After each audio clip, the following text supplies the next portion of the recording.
அஸ்ஸலாமு அலைக்கும் ரஹ்மத்துல்லாஹி வபரகாத்துஹு. அல்லாஹு தாலாவின் கருணையால் 1448ஆம் ஆண்டில் நாம் அடியெடுத்து வைத்திருக்கிறோம். அல்ஹம்துலில்லாஹ். நாம் இதை இஸ்லாமிய ஆண்டை ஹிஜ்ரி என்று நாம் கணக்கெடுக்கிறோம். இதை உமர் ரலியல்லாஹு அன்ஹு அவர்கள் கலிஃபாவாக இருக்கும்பொழுது முடிவெடுக்கப்பட்டது.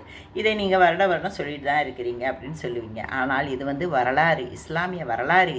இதை நாம் அடிக்கடி நம்ம நினைவு கூறணும். அவ்வாறு நினைவு கூர்ந்தால்தான் நாம் நம்முடைய அடுத்த தலைமுறைக்கு இதை எடுத்து செல்ல முடியும். அடுத்த தலைமுறையும் இதை பற்றி அறிந்து கொள்வார்கள். ஹிஜ்ரி என்றால் என்ன, ஹிஜ்ரத் என்றால் என்ன? ஓரிரை கொள்கையின்படி வாழ வழி இல்லாமல் புலம்பெயர்ந்து செல்வது தான் ஹிஜ்ரத். அந்த காலத்தில் குறைஷி குலத்தார்களாகட்டும், இல்லை குஃபார்களாகட்டும், மக்கத்து எதிரிகளாகட்டும், அவர்களால் முஸ்லீம்களால் வாழவே முடியாத அளவு அவர்களுக்கு தொல்லை கொடுத்துட்டு இருந்தாங்க. அவங்களுக்கு வழிபாடு செய்கிறதுக்கு வசதியை கஷ்டம் கொடுத்துட்டு இருந்தாங்க. அப்புறம் தாவா செய்வதற்கும் அவர்களுக்கு விடாமல் இருந்தார்கள். இதனால் அல்லாஹு தாலாவிடமிருந்து ஆணை வருகிறது, நீங்கள் இந்த இடத்தை விட்டு புலம்பெயர்ந்து சென்று விடுங்கள் அப்படின்னு சொல்லி ஆணை வருகிறது. இதை தான் ஹிஜ்ரத் என்று சொல்கிறோம். நாம் ஹிஜ்ரி ஆண்டை ஹாப்பி நியூ இயர் என்று ஒரு வார்த்தையில் சொல்லி முடிப்பது கிடையாது. இந்த ஹிஜ்ரத்தை பற்றி நாம் தெரிந்து கொண்டால்தான் அந்த காலத்து நபிகளாகட்டும், சஹாபாக்களாகட்டும், மூத்த குடிமக்களாகட்டும் எவ்வாறு அல்லாஹ்வின் மீது நம்பிக்கையுடன், தவக்கலுடன், இஹ்லாசுடன் இருந்தார்கள், அவர்களுடைய தியாகம் எப்படிப்பட்டது என்பதை நாம் உணர முடியும்.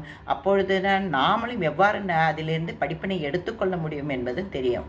நீங்கள் நமது நபிகள் நாயகம் ஸல்லல்லாஹு அலைஹி வஸல்லம் அவர்கள் 63 வருடங்கள் வாழ்ந்த காலம் வரை அவர்கள் எத்தனையோ யுத்தத்திற்கு திட்டம் தீட்டி கிளம்பி போயிருப்பாங்க. அதில் வெற்றியும் பெற்றிருக்கிறார். ஆனால் ஹிஜ்ரத் செய்யும் பொழுது அவர் எவ்வளோ பெரிய திட்டம் தீட்டி இருக்க வேண்டும், யோசிச்சு பாருங்களேன். கிளம்பும்போது வெறும் ஒரு குடும்பத்தை அவர் கூட்டிகிட்டு போகல, ஒரு 10-15 பேரை கூட்டிகிட்டு போகல, ஒரு சமூகத்தையே கூட்டிகிட்டு போயிருக்கார். அப்புறம் நான் கிளம்பும்பொழுது இந்த ஊரில் எப்படி கிளம்பணும், போகும் வழியில் எதிரிலேருந்து என்ன கஷ்டம் வரும், அதை எப்படி நாம் தடுக்கணும், அங்கே போய் சேர்ந்தப்படுவே இத்தனை சமூகங்களும் போய் இருக்கிறதுக்கு இடவசதி எப்படி செய்யணும், இத்தனையும் அவர் திட்டம் தீட்டியே அதை செயல்படுத்தினால்தான் அவர் வெற்றி பெற்றார். அதே போல தான் நாம் இதிலேருந்து என்ன நினச்சிக்கணும், எந்த ஒரு காரியம் செய்தாலும் திட்டம் தீட்டணும், அதனுடைய செயல்பாட்டை சரியாக நம்ம செய்யணும். அவ்வாறு செய்தால்தான் நாம் வெற்றி பெற முடியும். அவசரத்திலேயோ கோபத்திலேயோ எடுத்தும் எந்த ஒரு திட்டமும் நமக்கு வெற்றி பெற முடியாது. எல்லாவற்றுக்கும் மேலாக குகைவாசலில் எதிரிகள் புடை சூழ்ந்து இருக்கும் பொழுது நமது நபிகள் நாயகம் ஸல்லல்லாஹு அலைஹி வஸல்லமும் அபூபக்கர் சித்திக் ரலியல்லாஹு அன்ஹு அவர்களும் இருக்கும் பொழுது நபிகளார் என்ன சொல்கிறார், லா தஹசன் இன்னல்லாஹ மானா, அல்லாஹு தாலா நம்முடன் இருக்கிறார், கவலைப்பட வேண்டாம் என்று கூறுகிறார். அவ்வாறு எப்பொழுதும் நாம் என்ன ஒரு நம்பிக்கை வைத்து கொள்ள வேண்டும், நம்முடன் அல்லாஹ் தாலா இருக்கிறான் என்ற நம்பிக்கை எப்பொழுதும் இருக்க வேண்டும். அவ்வாறு இருந்தால்தான் நம்முடைய பிரச்சனைகளுக்கு தீர்வு நமக்கு கிடைக்க முடியும். அந்த தவக்கல் இருக்க வேண்டும்.